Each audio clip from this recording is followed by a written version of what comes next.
In the lively city of Austin, Texas, where coffee shops lined the busy streets and the hum of live music echoed almost every night, there lived a 27-year-old woman named Emily Carter who worked as an elementary school teacher and carried herself with warmth and kindness that made her loved by her students and respected by her neighbors, and she lived with her husband Daniel Carter, a hard-working young man who had been her college sweetheart, and the two had been married for 3 years, living a life that was steady and safe, filled with weekend brunches, long Netflix marathons, and walks along the Colorado River that ran through the city. Yet for all its steadiness, Emily sometimes felt something was missing, not love, because Daniel loved her deeply and she knew it, but rather a spark, an energy, a sense of being noticed and seen, which she could not put into words but felt more and more in recent months. And it was this longing for more connection that opened a door she had never intended to walk through. Their lives took an unexpected turn the day a new neighbor moved into the same apartment building.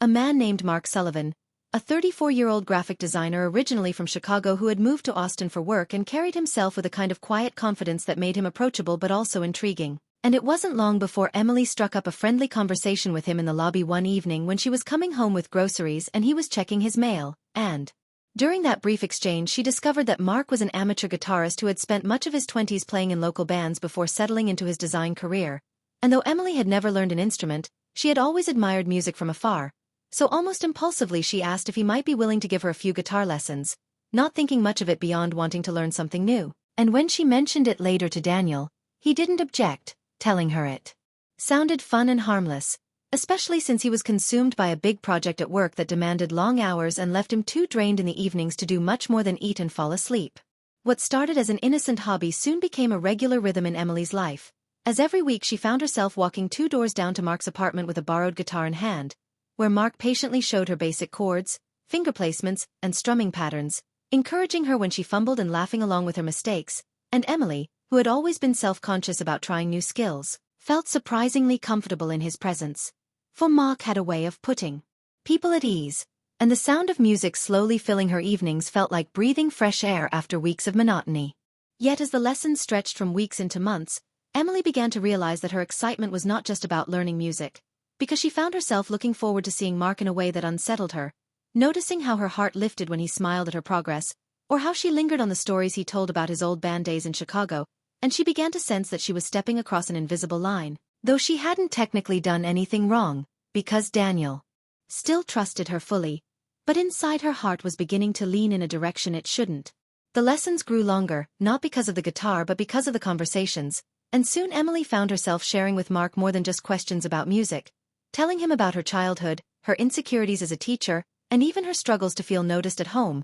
while Mark in turn spoke about the loneliness of moving to a new city, about chasing dreams only to realize they weren't enough, and about the difficulty of finding true connection as an adult. And their conversations began to carry a weight that felt both comforting and dangerous, because every word built a bond that pulled Emily closer to something she knew she couldn't have without consequences. Many nights she would return home, set her guitar down, and lie awake in bed beside Daniel, watching him sleep while guilt gnawed at her heart, because while she hadn't betrayed him physically, she knew her emotions were drifting, and sometimes emotional distance hurt just as much as physical betrayal, and she hated herself for it but couldn't deny the thrill of feeling seen again, because Mark's attention was something she had been craving without even realizing it, and she was too caught in the middle to know how to pull herself back. One evening after a particularly exhausting day, Emily found herself admitting to Mark that she sometimes felt invisible in her own marriage, confessing words she had never dared to say aloud to anyone else, and Mark listened without judgment, his eyes steady, before quietly telling her,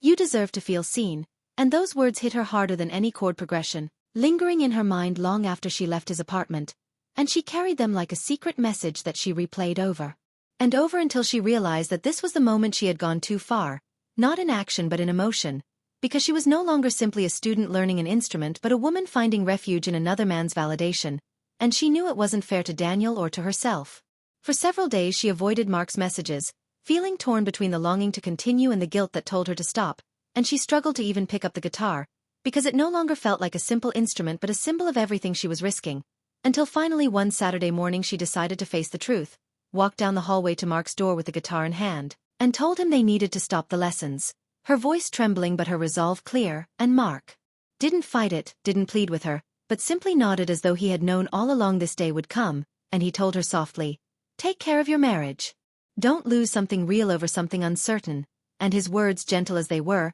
cut through her with both pain and relief, because even he could see what she had been avoiding. Emily left his apartment with tears welling in her eyes, clutching the guitar against her chest, and when she stepped back into her own home she saw Daniel sitting at the kitchen table, sipping coffee and scrolling through his laptop, and for a long moment she simply stood there, realizing how much she had taken for granted, how many evenings she had spent seeking attention elsewhere instead of opening her heart to the man who had always been there, even if distracted by the weight of his work. That evening, Emily finally chose honesty, not about Mark specifically but about her deeper feelings, telling Daniel that she had been struggling to feel noticed, to feel connected, and that she missed the closeness they once shared. And to her surprise Daniel didn't dismiss her or defend himself but instead admitted that he had felt the distance too, that his long hours had pulled him away without meaning to. And in that moment of mutual vulnerability they promised to work on it, to make time for one another, to see each other again in the small ways that truly mattered. And though it wasn't an instant solution, it was a step back toward the love they had almost let fade away. Over the next few months, Mark moved out of the apartment building when his company transferred him to another city, and Emily never saw him again, but what he left her with was